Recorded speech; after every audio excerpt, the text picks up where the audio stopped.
सावित्री बोलते या विषयावर बोलणार आहे। ज्ञान नाही, विद्या नाही, शिक्षणाची गोडी नाही, बुद्धी असून चालत नाही, तयास मानव म्हणावे का? ओळखलत का? मी सावित्री ज्योतिराव फुले, सातारा जिल्ह्यातील खंडाळा तालुक्यातील नायगावच्या खंडोजी नेवसे पाटलांची मी कन्या।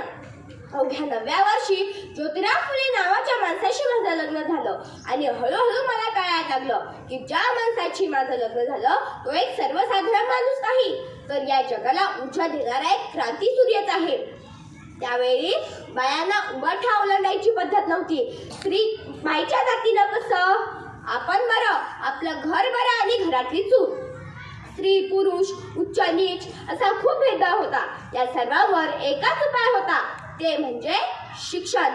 शिक्षणाचा ध्यास हे एकच खुळ होता ज्योतिरावांच्या मनात।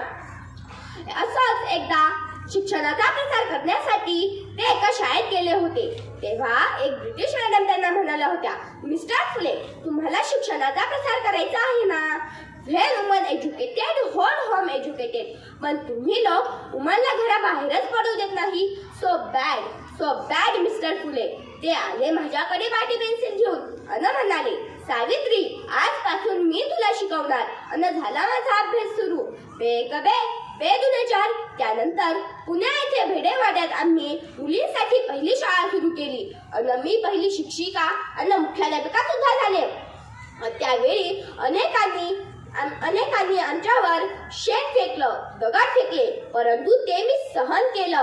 अशातच एकानं मला हटकलं, ते शिकवणं बंद कर, नाहीतर गाठ माझ्याशी आहे। झालं, मी त्याच्या कानाखाली वाजवली आणि म्हटलं, आता आलास, पुन्हा येऊ नको। अशातच सती पद्धत आम्ही बंद केली। अशातच पुण्यामध्ये प्लेगची साथ आली।